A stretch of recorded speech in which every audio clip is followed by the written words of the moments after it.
It's the women in basketball talk. Let's go. Shot calling, the shots falling. My crossover leaves the ops crawling. The fans are in awe cause my handles are awesome. If you don't think I'm ballin', then hand me the ball then. Her story will make history.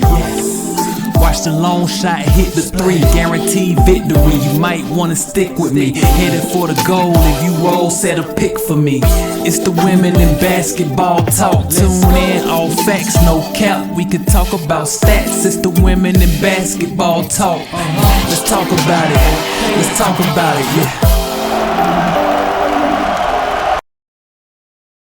Welcome back to a brand new episode of Let's Talk Women in Basketball Podcast.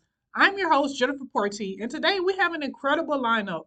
We'll be diving into the details of Angel Reese's trademark rejection, how Caitlin Clark's decision to enter the WNBA draft has caused a surge in ticket sale prices for the Indiana Fever, exploring the literary projects of basketball icons A'ja Wilson and Brittney Griner, and to cap it off, we're going to have an enlightening conversation with three-time NCAA champion, former WNBA player, and assistant coach for the Atlanta Dreams, Barbara Turner. Angel Reese, a powerhouse forward known for her exceptional talents on the court, has been making headlines lately, but not for her talent on the basketball court. No, this time it's about something unexpected, a trademark dispute over the name Bayou Barbie. It all started when Angel Reese, a rising star in women's basketball, had a vision of creating a brand that reflect both LSU location in Bayou and her personal style on the court, characterized by her eyelash extension, long pink fingernails. It also resonates with her love for girly things, her desires to showcase both her fierce competitiveness on the court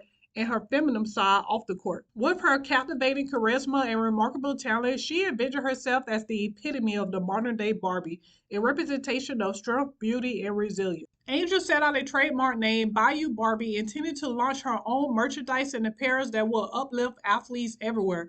However, the plan hit roadblock when her trademark application got denied. The reason? It turns out the name Bayou Barbie already is trademarked by another entity, leading to a legal dispute over the naming rights. For Angel, this unexpected turning event was a setback, but it also sparked a deeper reflection on the challenges and obstacles faced by athletes, especially women in the world of branding and entrepreneurship. As the legal battle over the name Bayou Barbie trademark continues, Angel Reese continues to shine brightly on the basketball court, showcasing her incredible talents and resilience in every game she plays. She was even named the 2024 SEC Player of the Year. So while the outcome of the trademark dispute remains uncertain, one thing is clear. Angel's impact transcends any label or name as she continues to inspire and uplift others with her incredible journey. Were you aware that the Indiana Fever increased their ticket prices after Caitlin Clark announced that she is making her entrance in the 2024 WNBA draft? Yes. If you go on Ticketmaster or the Indiana Fever's website, you will see that their ticket prices have went sky high after she made this announcement. Now that comes as no surprise to me because it's Caitlin Clark. She's one of the most electrifying NCAA women's basketball player of all times in my eyes. She recently just broke NCAA scoring record for both men and women. So I can see that she has the potential to revolutionize the WNBA, attract new fans, and boost attendance. Therefore, I don't blame the Indiana Fevers for increasing their ticket prices. Caitlin Clark's presence in the WNBA is highly anticipated, and I'm excited to witness what she will bring to the table. A'ja Wilson, the WNBA MVP and champion, recently released her powerful memoir titled Dear Black Girls.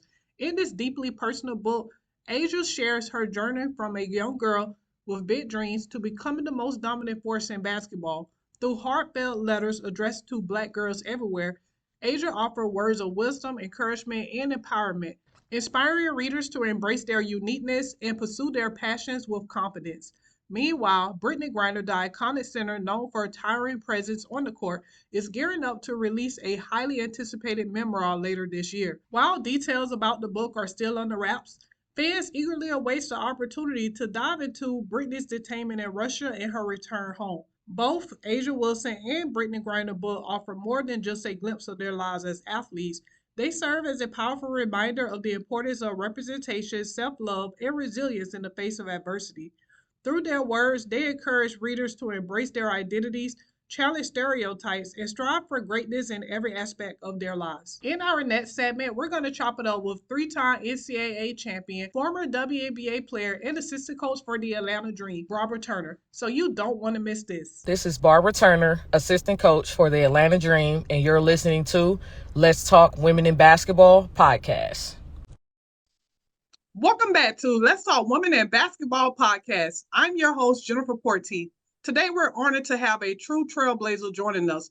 From the vibrant streets of Cleveland, Ohio, to clinching back-to-back championships at the University of Connecticut, Barbara's basketball journey is nothing short of extraordinary.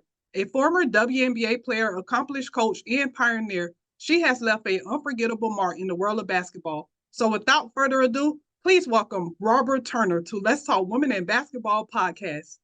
Hi, how y'all doing? Hi. How are you? Good. Thanks for asking. So, what's life been like for you nowadays? Right now I'm in my off season from the W. I'll be back with the Atlanta Dream this summer. So just going through free agency right now and getting our stuff, having our meetings and getting geared up for training camp that's coming up in April. And okay. And now I'm traveling. I'm actually traveling right now before I really get into it. Oh, where are you right now? I'm in Turkey, actually. So it's night. It's nighttime over here. Nice. And I heard that you know Turkish language. That's I unique. do know Turkish. I do. Wow. I do know How long did it take you to learn the Turkish language? I probably learned Turkish going into my 8th season, maybe. I started to learn it little by little before that, but I really can say that I became close to sort of fluent by my 8th or 9th season. Oh, wow. Can you share a pivotal moment from your childhood that shaped your love for basketball? The first time I beat my brother. The first time I beat my brother, I was 14 years old. My brother was 18. He's 4 years older than me. And, we grew up playing in the backyard with him and I and our friends across the street and down the street from us. And me and him would play one-on-one all the time. And he would beat me and make me cry and do all of that stuff. And then I finally beat him. I hit a game-winning shot and I ran straight in the house. Like game 7 of the WNBA finals for me. But yeah, after that, then it was like, all right, I'm beating the boys, Yeah. I was in the 8th grade then, so, I had a good middle school season and all of that. So I was like, all right, I might be able to be really good at this thing. Yeah, definitely.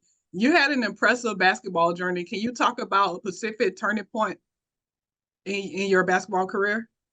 In my career, I think when I started playing AAU with All Ohio out of Columbus, and I played in the 15 and unders, AAU Nationals, and we made the championship game. We ended up getting second place in AAU Nationals, and that's when I started to get heavily recruited by the high level Power Fives. And when that started to happen, I mean, I literally was we got a picture of me in front of a chest with all of the letters that I received from all the different universities around the country. And I just remember that feeling and having the top coaches around the world come into my school in the hood, essentially, or in the deep inner city of Cleveland, Ohio.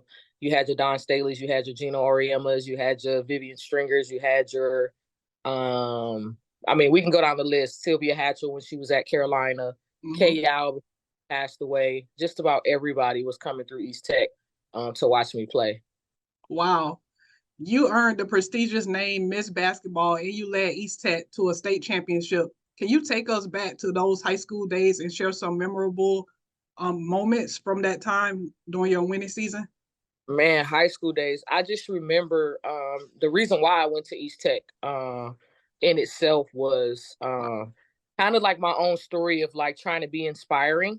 Just because of the area that it's in, it's really dangerous. It's impoverished, and the people around there needed something positive, and to see somebody be successful coming out of that area.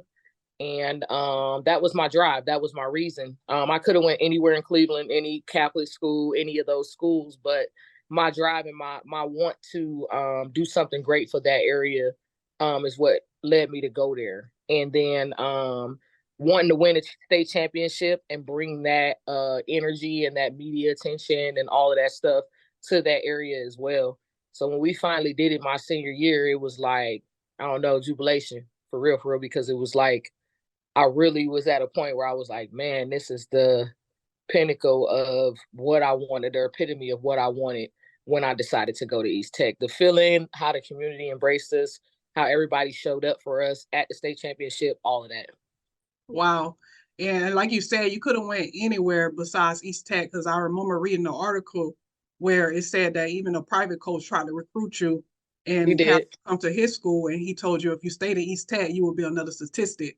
And you didn't Absolutely. let that knock you down. You just kept going. So what inspired you to keep going? Because words like that will really knock someone down and say, well, maybe I should, get out of East Tech. To be honest, just keeping my grandmother's words in the back of my mind. She always told me that whatever I wanted to do, that I would be able to do it. And it sounds cliche, but the way she said it's what drove me. It's what made me want to continue to be successful, because at every level, it was like, all right, when you achieve this, I'm going to send them this so they can know that you weren't a statistic, you were successful, you were as great as you wanted to be. And it didn't matter where you went, you were going to be that. So definitely I would have to say my grandmother's words. Okay. You and LeBron James are basketball icons from Ohio. How do you think your shared roots in Ohio contribute to the unique basketball culture and the talents the state produces? A lot. I mean, there were people before me. Let me make that clear. WNBA was just kind of getting off the ground and moving around when Samika Randall came out, but she was one of the people that I looked up to heavily. I actually got a chance to work out with her and play against her when I was in high school.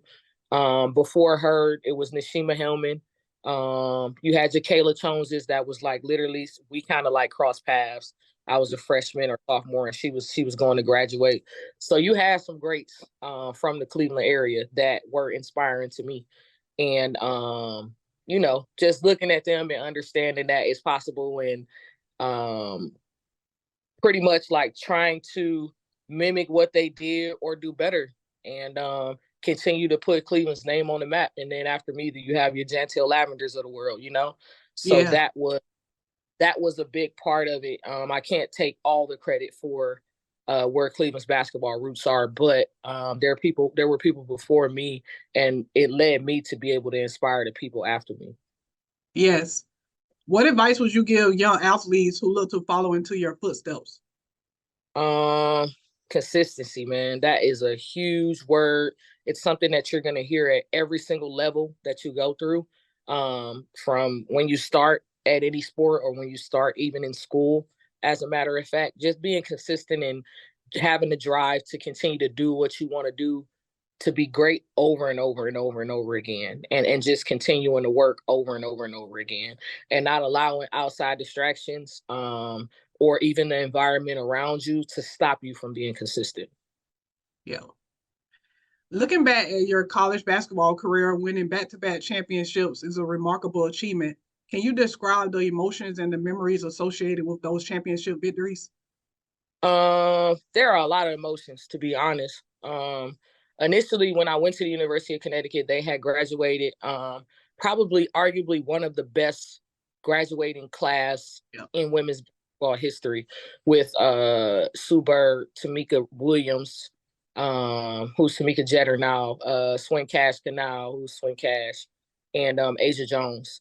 And a lot of people didn't believe that our class could follow that up and still be successful as we were. So when I went into, we had a preseason banquet or whatever, and they were like, well, how are you guys going to top what you were last year? Because they were 39-0 the year before I came in. And I spoke up, like it was Gino on the panel, and I spoke up and I was like, play 40 games. And, the people kind of like, it was a gas, like, this freshman is wild. Like, she really thinks it's going to be easy, et cetera, et cetera. And I kind of stood on business. Like, I meant what I said, like, play 40 games. We're going to be that good. And so to be able to go and win a national championship in our freshman year when we had zero expectations, it was truly, truly gratifying. And then to follow it up the next year where we had some adversity, we lost 4 games, which for us at the time was a lot. And to go back and win it again, it was like, all right, this is pretty cool, man. This is something that, again, like if you set your mind to something and you believe in yourself and you put the work in, the work toward it, then, it absolutely can be done. How did your experience winning consecutive championships at UConn, I guess, influence your personal legacy? Tremendously. I mean, I can't go anywhere without, when I say, like, people say, oh, where did you play at in college? And I say UConn, and they say, oh, how many championships did you win? Like, that's the immediate question. So it's something that has been carried with me throughout my career, even on into my coaching now. I still have people that hold a certain level of respect because of where I went to college and because I was able to win 2 championships there. How did Coach Gino's coaching style contribute to the team's overall success during those championship wins? I mean, it was habits that were created. First and foremost, I talked to a lot of my players, my current players now, about habits, and he was really big on habits, really big on body language, really big on showing up and going to work every day. So because he was so, I want to say, anal about it, it made us be that way. It made us be consistent in how we worked and how we showed up every day. Was it always fun? Did he always do it the right way? No. But what needed to happen or what needed to come from that, it did. And it really helped propel the next part of my career. Despite the victories, every journey has its challenges. Were there any challenges or tough moments the team faced during those championship seasons? Absolutely. A ton. Gino and I didn't have a great relationship, if I'm being honest, especially my freshman and sophomore year and really throughout my whole career. So it was me navigating and learning how to work through our differences and personalities and approaches. And, I was like a little bit of a hothead when it came to some of his tactics and some of the ways that he coached. So it was very, very challenging to navigate, especially my freshman year where I was young and I didn't know any better and I didn't know how to respond to the way he did things. But again, it really did prepare me for the professional world.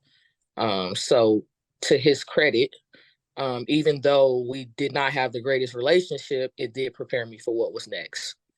And how did you overcome that challenge? How did you overcome that? I mean, it was a fight, being honest. Like, it was not easy. I still had some remnants of what I experienced there, the toughness of our relationship and things like that followed me into my professional career in the first couple of years. Especially when I played for a coach that has some of the same characteristics as him. But I was able to kind of keep my mind focused on what my goals were.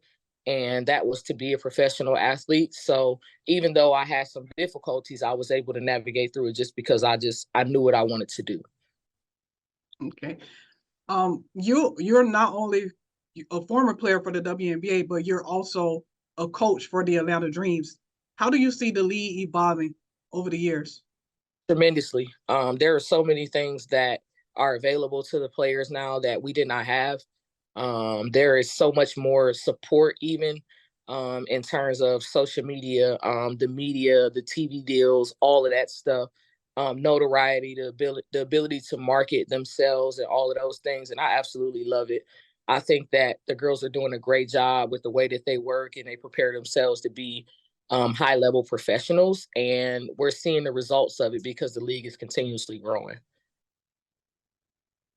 You're not only coach for the WNBA, but you're also a player development coach for the Houston Rocket. What was that like coaching an NBA team, and how did the players treat you?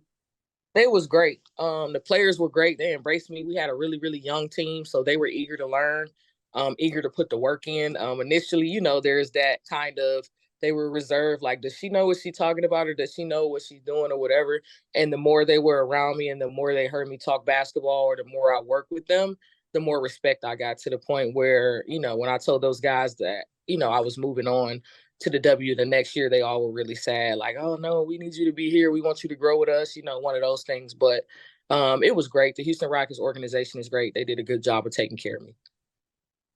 It's exciting to see you coaching alongside your former teammate, Tanisha Wright. Could you talk about some unique qualities that you both bring to the table? Competitiveness. Both of us, we have the same personality, even when we played together. And even now we laugh, even when we played against each other, dating back to college. The way that we were able to compete at a high level and just continue to be professionals. And I think a lot of her coaching style and myself as well, and a lot of the ways that she is the way that we were as players. So again, showing up every day, being consistent, doing the work, making sure that we present ourselves a certain way, making sure that we carry ourselves a certain way, that definitely resonates now into our coaching. What can fans expect from the Atlanta Dreams this season? I mean, I'm excited.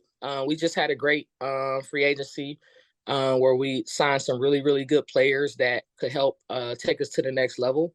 I know that there is a buzz right now in the city of Atlanta when it comes to the WNBA. And it has been, even in my first 2 years, we've had a lot of sold out games. We've had a lot of support. We have a great face of our franchise right now in Ryan Howard. So I'm just looking forward to us being better than we were last year and being more successful. With the draft right around the corner, could you give us an insight on who you guys got your eye on? I cannot. I cannot. Okay. That's not a part of my title, but two, Okay. the confidence. Well, let me rephrase that question. What qualities or skills are you looking for in a potential draft pick? I mean, I don't know if it's qualities or skills, but there are certain characteristics that a player needs to have. And that is the way that they work, their level of consistency, how they interact with their teammates, their relationship with their teammates.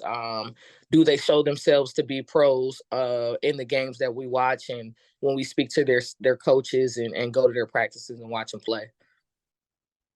As an assistant coach, how do you approach a change, like a roster change?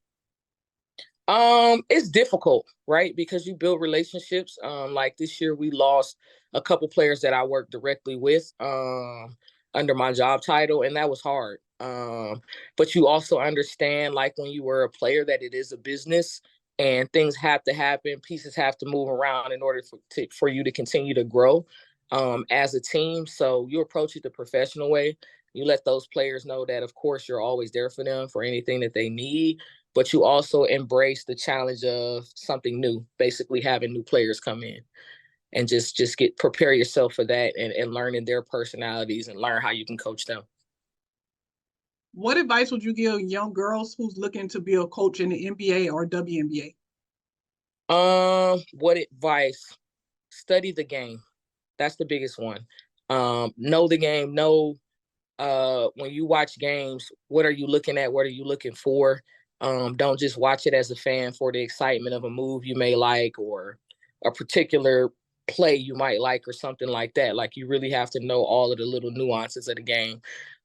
Statistically, analytic wise, how to break down film, how to communicate with players and help them make adjustments, all of those things. Well, thank you so much, Barbara, for sharing your incredible basketball journey with us. Your story is truly inspiring, and we look forward to seeing what's next for your future. Thank you. I appreciate it. You're welcome. That's it for today's episode of Let's Talk Women in Basketball. Be sure to like, follow, and subscribe on YouTube, Instagram, and Facebook at Let's Talk Women in Basketball. Catch you next time.